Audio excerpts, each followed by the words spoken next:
Hello, everyone. Welcome back. Scarlett here, and today we're going to be knocking out two chapters, Chapter 5 and Chapter 6. We'll just jump right in. Chapter 5, This Can't Happen Again. As she walks through the upstairs hallway, heading toward her office, Katie comes face to face with Sean on his way to see her. Disgusted, she sighs, shrugs her shoulders, and continues to walk past him, leaving him confused as to why she's acting that way. He stops and turns around, only to see that she continues to walk on, ignoring him. He realizes that she is truly upset with him and isn't playing around. Not wanting to make matters worse, Sean decides that it might be best to make peace with his wife. It wouldn't be smart for him to tempt fate by pissing off a serial killer. Baby, slow down. I need to talk to you, Sean says as she continues to walk. Katie, please don't make me beg. I'm sorry. You know how I get when I'm hungry, Sean adds as he runs behind her. Sean, if you truly value our marriage, you'll step back. What you did was completely rude, disrespectful, and uncharacteristic of you. I don't care how you act when you're hungry. We're meant to be a team, and you've honestly created a trust issue between us, she replies, continuing to walk. Can we talk? Sean asks.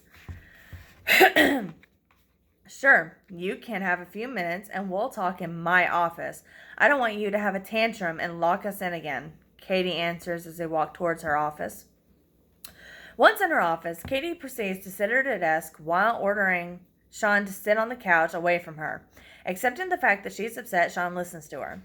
He wants a resolution to the matter instead of extending the verbal exchange. He knows she can hold a grudge and become spiteful if the conflict continues. Baby, I need you to understand that it wasn't because I was mad at you. It was because, as you know, I hate eating steak, Sean says. It's okay. You did you and I did me. Sometimes it's good to do things on our own, Katie says. What did you do? Sean asks. A simple therapy session, and which ended with an injection to sedate him. It was peaceful and not painful at all. I'm trying to find myself, and I can't afford to have any distractions, including you, Sean. I love you, but I have an illness that forces me to do a lot of evil things, and if you can't join in, I'll carry on without you, she answers. Are you breaking up with me? Sean asks nervously. No, but I'm letting you know that failure, disappointment, and lack of commitment will not be tolerated and can lead to termination, Katie answers. You can't fire me. You're my wife. There's no ending this, Sean says. Never said I was going to fire you. I said I would terminate you, as in I will kill you, she replies, leaving Sean speechless. Sean continues to look at his wife without finding the words to carry on the conversation. After being threatened with his wife continuing to look at him as if he were a snack, he doesn't currently feel the need to try to make things better. What's the matter, Sean? This wasn't what you were expecting to hear? You knew my personality and my needs before we got married, Katie says. All I ever wanted was to be happy and to relax without a care in the world. I thought I had found it with you and the SK initiative, but you are really testing me by acting out and drawing attention to us. I can't afford to have you scare away the people who come here willingly or to give the staff a reason to want to leave and never return. We need them, Sean, just as much as I need you, Katie adds. Katie, the tone of your voice along with the words coming out of it appear to be blaming me only. Have you forgotten that you always want to take charge of the situation? I would have come out of the office after I finished my steak. I never wanted to fight with you, but if you feel that strongly about it, then let me know now, and we can do our experiments on our own. Even if it's for a short time, who knows? We might enjoy our time apart and decide to work on our own going forward, Sean replies. Think about what you need and want going forward, Katie says, changing her focus on the computer while Sean just sits there with eyes closed. Irritated and disappointed, Katie glances over at Sean and sees he has fallen asleep as though nothing has happened. She focuses on the monitor on her desk and pulls out her phone after seeing Allie is trying to get back onto the bed. While struggling to get her legs to function properly, she drags herself towards the end of the bed where she sits up by holding the end of the sheets and pulls herself up. Impressed with her dedication, Katie looks at the phone and turns up the heat in the room, blasting it to almost maximum capacity. If there's one patient that the O'Connors hate, it has to be this one. Allie tries to take off her shirt, but is growing weak and doesn't have the strength to raise her arms over her head. Trying to rip the shirt off, she falls to the floor, and all she can hear is Dr. Katie laughing in the office through the intercom. How? Allie mutters. Don't spend your last seconds looking for something you'll never find. Try to make peace with your fate, Katie says. Struggling, Allie's eyes water as it becomes harder and harder to breathe. Katie continues to smile as Sean finally opens his eyes to see what she's been up to. What's the matter with you? Wasn't one guy enough for you? A disgusted Sean asks. How dare you tell me what should be enough? Seriously, you've acted like an a-hole and expect me to be okay with it all? Well, that's not the case. I'm pissed, and since I don't want to hurt you, there has to be a victim, and who better than a criminal who is going to die anyway, Katie answers. Staring at the intense, heartless expression on Katie's face, Sean knows that she's still upset and won't acknowledge him until she cools off. Knowing how far things could go, Sean knows the deaths will not stop with Allie's. Everyone's at risk as the wrath of his wife knows no limits and truly scares him at times. Katie continues to look at the monitor to see who she would focus on next, but no one is jumping at her. In reality, she does have a desire to help everyone else in there since the main objective of these experiments was to help them all. Somewhere along the way, they got sidetracked and their perversions became their main desire, despite still wanting to help the mentally ill. Katie, please don't hurt anyone else in the rooms. They don't deserve this. Not this way. Allie is dead, as you can see. There's no need to continue to punish the others in such a manner because they will die. I would rather you yell at me or hit me so we can get past this quicker. Please. I know you would hate yourself if you were to hurt anyone else, especially Cassandra, Sean says. Sean, Cassandra will always be safe unless you do something to bring harm to her. The others, though, they mean nothing to me. And if I need to take someone so I can feel better, you best believe I will. They aren't family, and even if they were, it still wouldn't be enough to save them. My main issue, though, is you. The way you acted was eye-opening experience and helps me realize a few things I never would have imagined. Katie replies. Tell me what to do to fix it. I don't want to see our experiments harmed, Sean begs. Don't you dare beg. You know that never works. So don't you start doing it, Katie replies. Sean rises from his chair and steps out into the hallway. Fourth lesson, Sean. No sympathy, Katie yells. After he leaves the room, Katie sits there wondering if she was a little out of line, but sighs and laughs at the thought as the thought leaves her mind as quickly as it crossed it. She focuses on the monitor and sees Sean walking through the halls like a madman while trying to avoid seeing any staff. He is heading towards a part of the hospital usually kept empty as he uses as a place where he can go center himself. Watching on, Katie notices the expression on his face has changed as rage takes over him.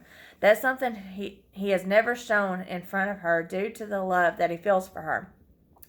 Sean has always managed to keep it at bay, but when he's alone, it's apparent. There's no telling what happens.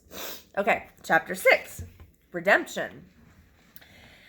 Screams are filling the room, and joy is written all throughout Sean's face.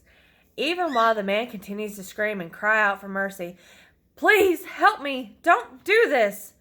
Those cries continue to fill the room as Sean pulls a duffel bag out of the cabinet in the corner and walks back towards the man who is strapped down to the bed. Calm down. I'm sorry. Would you be so kind as to remind me of your name? I'm horrible remembering certain things, Sean says as the man continues to scream. I'm going to need you to stop screaming. We haven't even started having fun yet. Just tell me your name so we can make the experience more personal, Sean adds as the man tries to calm down.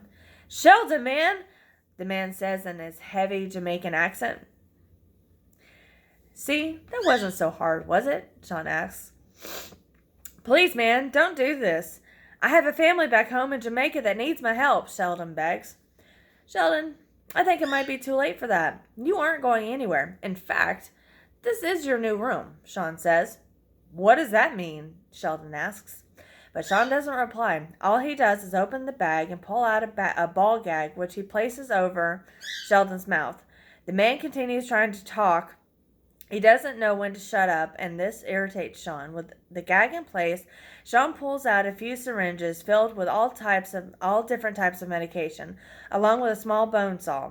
The moment Sheldon notices the bone saw, fear takes over him, and he starts hyperventilating, triggering a panic attack. He starts to vomit and begins to choke on the vomit.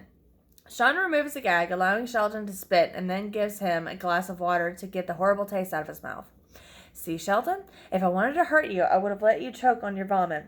But that's not the goal here. You need to understand that you are a vital piece to the puzzle. Sean says as Sheldon nods okay.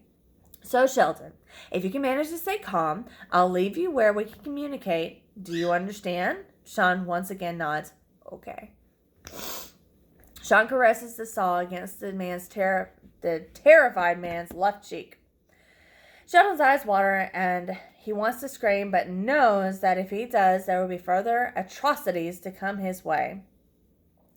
His eyes widen as Sean continues to walk around the bed, circling it as if he were a shark looking for his prey. That behavior is something Sheldon has seen before during his lifetime of crime. Dr. Sean, I know how this is going to play out. I'm willing to make any type of deal you want. I can be useful to your cause. My experiences, things I've seen and done, will be beneficial to the overall vision. I'm one of you guys. I'm supposed to be out there doing this to others, Sheldon says nervously. That's great and all, but didn't I tell you to stay quiet?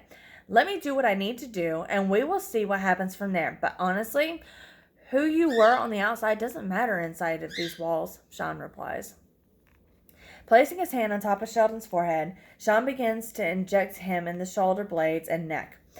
The few sedatives cause him to go numb, and Sean shows him the saw once more.